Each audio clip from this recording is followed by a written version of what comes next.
Finsbury Orthopaedics was a privately owned orthopaedic company. We had its own sales force and research and development capability, which at the time was privately owned by a mixture of individuals who had decided that they wanted to create value for themselves on the basis of their age and their sort of different time in life. And that was the reason I got involved with the business, and obviously that's when we first met Cavendish. The decision to appoint Cavendish was primarily their approach. They came across as friendly individuals, and they came across as very, very focused on creating value for the shareholders, which was obviously important. I think Cavendish as a corporate finance house performed exactly as they said they would when we first met them, which was part of the attraction. You know, they were very focused on delivering a deal that the shareholders were prepared to accept.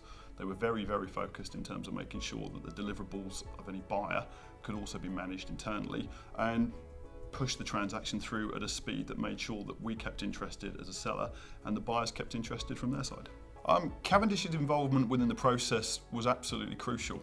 We actually did almost a 3-stage process. The initial stage was identifying where the business was, where its strategic value would lie to buyers. We then took that on to a wide range of private equity investors with regards to doing a partial sale to private equity, and then ended up rolling that almost simultaneously into a trade sale process. The advantage that Cavendish really brought to that was they only brought to the table qualified buyers who had the strategic interest in purchasing the asset and also the money to follow through. That again, it underpins the transactional attitude that Cavendish have, whereby they only actually act for sellers and are only mainly focused in terms of delivering value to those sellers.